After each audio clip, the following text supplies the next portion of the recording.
Good morning, students. Today we have discussed linear equation in two variable.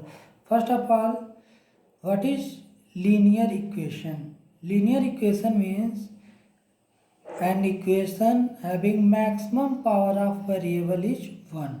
अगर किसी equation में variable का maximum power 1 है तो क्या बोलेंगे? Linear equation. इनटू वेरिएबल, तो first of all linear equation क्या होता है? An equation has maximum power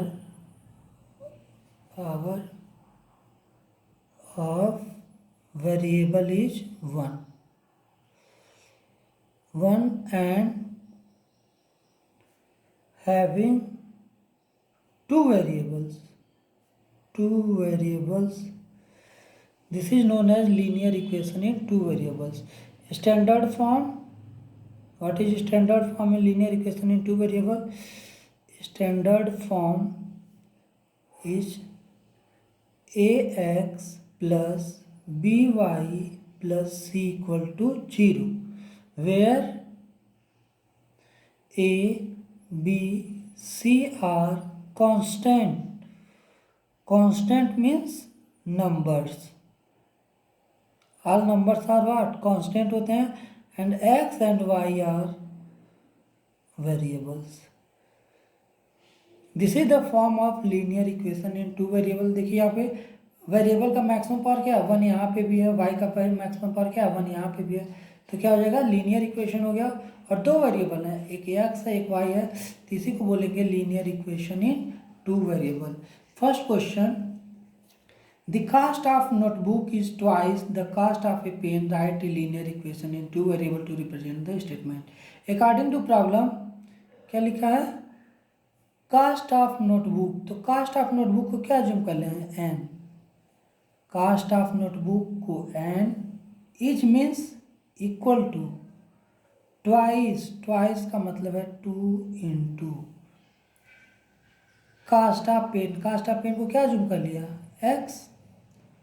अब आपकी बुक में दिया होगा कि कास्ट ऑफ नोटबुक को क्या जूम कर लिया है? अकॉर्डिंग टू प्रॉब्लम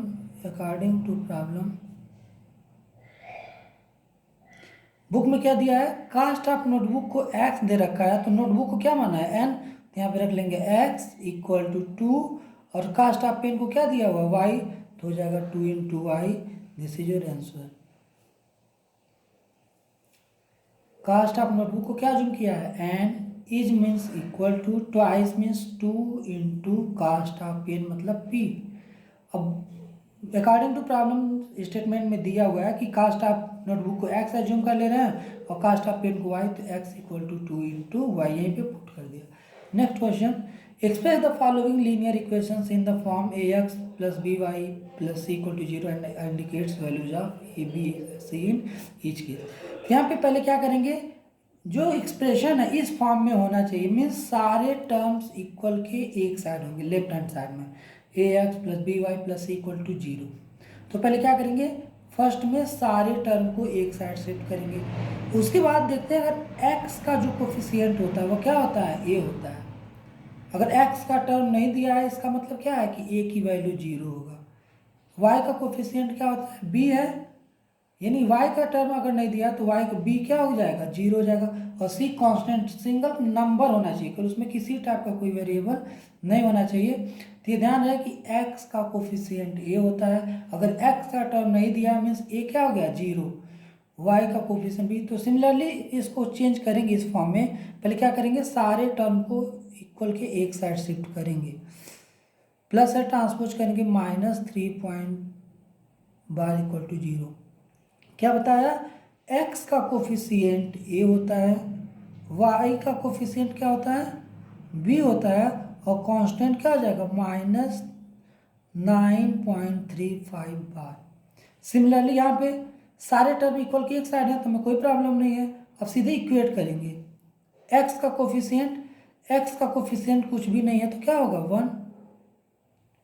y का कोफिशिएंट क्या होता है? b. तो y का कोफिशिएंट क्या है? -1/5.